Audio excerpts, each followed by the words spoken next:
Hello friends, welcome to రుచి వంటిల్లు. ఈరోజు మనం పాలకూర రైస్ చాలా టేస్టీగా 10 నిమిషాల్లో ఎలా తయారు చేసుకోవాలో చూద్దాము. ఈ పాలకూర రైస్ని చాలా సింపుల్గా పిల్లల లంచ్ బాక్స్లోకి చాలా ఈజీగా ప్రిపేర్ చేసి ఇవ్వచ్చు. టేస్ట్ కూడా చాలా బాగుంటుంది. సో లేట్ చేయకుండా వీడియోలోకి వెళ్ళిపోదాం.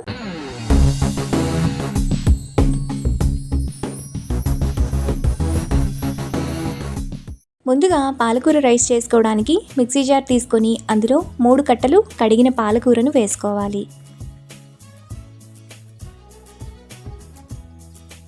తర్వాత 2 పచ్చిమిరపకాయలు, 1 ఇంచు దాల్చిన చెక్క, 4 లవంగాలు, ఒక చిన్న జాపత్రి వేసుకొని నీళ్లు లేకుండా మెత్తగా మిక్సీ వేసుకోవాలి. పాలకూర పేస్ట్ను ఈ విధంగా వేసుకున్నాక పక్కన పెట్టుకోవాలి. ఇప్పుడు స్టవ్ మీద ప్యాన్ పెట్టుకొని అందులో 1 టేబుల్ స్పూన్ ఆయిల్ వేసుకోవాలి. ఆయిల్ వేడైన తర్వాత 1 టీ స్పూన్ తాలింపు గింజలు, 1 టేబుల్ స్పూన్ పల్లీలు, 1 టేబుల్ స్పూన్ జీడిపప్పు వేసుకొని ఫ్రై చేసుకోవాలి.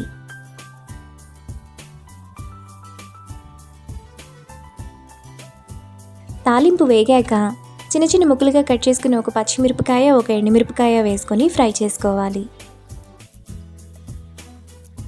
పచ్చిమిరపకాయ, ఎండుమిరపకాయ కూడా వేగిన తర్వాత అందులో ముందుగా మనం మిక్సీ వేసుకున్న పాలకూర పేస్ట్, టేస్ట్కి తగినంత ఉప్పు వేసుకొని పాలకూరలోని వాటర్ అంతా ఎగిరిపోయి ఆయిల్ అంతా సైడ్స్కి వచ్చేంత వరకు మీడియం టు హై ఫ్లేమ్లో కలుపుకోవాలి. పాలకూరలోని ఆయిల్ అంతా ఇలా సైడ్స్కి వచ్చినప్పుడు అందులో 1 రెమ్మ కరివేపాకు, 1 teaspoon garam masala, 1/2 teaspoon మిరియాల పొడి, 1 టీ స్పూన్ ధనియాల పొడి వేసుకొని మరో నిమిషం పాటు మీడియం ఫ్లేమ్లో కలుపుకోవాలి. 1 నిమిషం తర్వాత పాలకూర ఈ విధంగా బాగా వేగిపోతుంది. ఇప్పుడు అందులో 2 కప్పులు ఉడికించిన రైస్ను వేసుకొని కలుపుకోవాలి.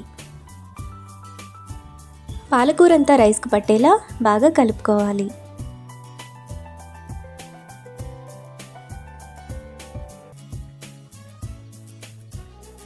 రైస్ అంతా పాలకూరలో ఈ విధంగా కలిసిపోయిన తర్వాత సన్నగా తరిగిన కొత్తిమీర కొద్దిగా, అరచెక్క నిమ్మరసం పిండుకొని కలుపుకోవాలి.